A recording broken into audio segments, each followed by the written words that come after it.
It's a lovely sunny morning in London, and we are at NFT.London on the second day of the conference run by NFT NYC, following on from our attendance in June 2022. I'm here this morning with my colleague Steve Murray, and we're going to have a chat about a really interesting case that we've just undertaken at HCL Law, which involved NFTs. So, good morning, Steve. Morning, Nicola. You've recently been involved in the use of an NFT in a court case. Can you explain what this involved? Yeah, of course. So our client came to us after he'd had his Bitcoin fraudulently taken from him. He thought he was investing in a legitimate exchange, but what had happened, as soon as he transferred his Bitcoin over to their exchange, they whisked it off somewhere else. We had to employ specialists using chain analysis to trace where his Bitcoin had gone. We eventually were able to establish it went to a Huobi digital wallet. Once we'd identified that, it was necessary to freeze the wallet and make sure that the Bitcoin that belonged to our client wasn't moved any further. The difficulty we had is the people who committed the fraud, we had no idea who they were. So the court case required us to require Huobi to release to us the information of who'd operated the wallet. Fortunately, they didn't provide that information. We then proceeded to make an application for a summary judgment. So that's where there's no defence, there's no reasonable prospect of defence. We're able to then request the court give us judgment. Gratefully, the court did so. The unique aspect of this particular case was the court were happy to grant summary judgment, requiring Huobi to transfer our client's Bitcoin plus some extra Bitcoin over to our client's separate wallet so that he could recover his money and recover the fees. The only way to achieve that was by way of an NFT.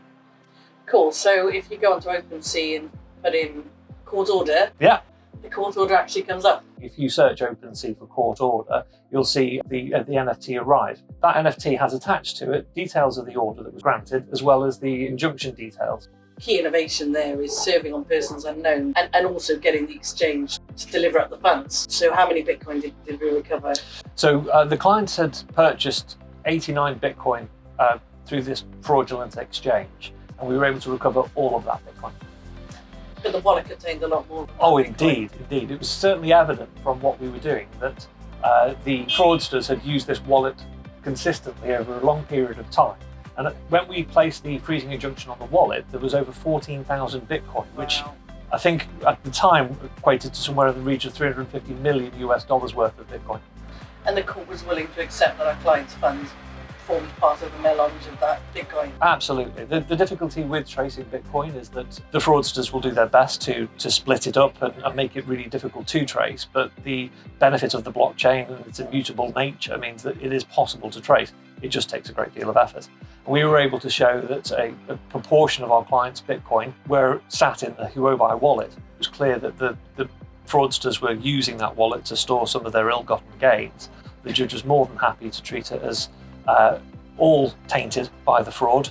Fantastic. So even if the wallets have been split using something like Tornado Cash to mix up the Bitcoin into millions of different pieces and then distribute them to multiple wallets around the world, you can still show that some of that Bitcoin ended up in the Huobi wallet, which then we used to recover our 89 Bitcoin. Exactly. Plus costs. So. Yeah, it's a really good result for the client. Why did we have to use an NFT? So, because fraudsters don't really broadcast who they are, it was necessary to use this new technology to be able to reach out and make them aware that we'd obtained the judgment we had. And the only way to be sure that that had occurred was to airdrop the NFT onto the blockchain where the coins were being stored. You can't exactly make it more public than putting it on OpenSea, right? No, indeed. I mean, there are some concerns over data privacy. It is now publicly accessible, so the viewers of this video will be able to find it. But we were quite keen to ensure that no real private information was disclosed in the documents that were attached to the order. So we made it clear to the judge that we would only reveal the safe destination wallet once Huobi had confirmed that they would be willing to transfer the coin to that one. So there's no way our client's information could be misused. Was this the first use of an NFT in court? It was the third, in fact. The first time was actually in NYC. The Supreme Court over there allowed parties to serve proceedings by way of NFT due to the very nature of persons being unknown. The first case in the UK involved Veolia, where they again were granted permission to serve the initiating proceedings. But our case was the first to involve a summary judgment being served, and as far as I'm aware, the first one where that process has resulted in the client recovering all of their stolen Bitcoin. Yeah, because I suppose that, it's all well and good serving proceedings, but unless you can recover the Bitcoin, what's the point, right? Exactly. And we were fortunate in the sense that the client had enough capital to be able to pursue that, because it's not going to be a cheap process. But certainly being able to demonstrate that it's possible to recover it should give hope to those who've already been scammed.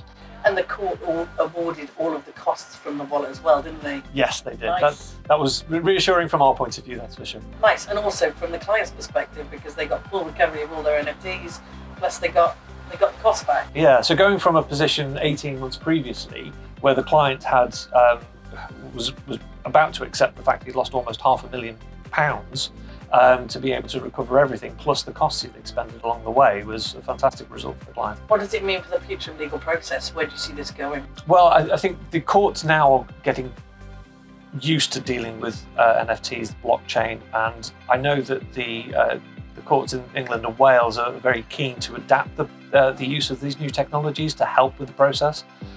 It's always been a bit of a nuanced approach to try and get persons unknown served. This gives us a perfect opportunity to be able to do that, and hopefully means that they can't hide much further. So I suppose one of the great things about blockchain technology is its traceability. So even in the event that people try and mix up the assets globally to hide them, we can still trace them and use smart technology like NFTs to serve proceedings. I think it's really cool. Yeah. Thank you, Steve. Really interesting. Very welcome. Thank you very much for listening. Can I just make a big shout out to Pranksy as well, who is very kind enough to allow us to use his bus. So Pranksy has art tours, street art tours in London, part of NFT.London, and he's allowed us to do the filming on his bus. So big shout out to Pranksy and the Pranksy team.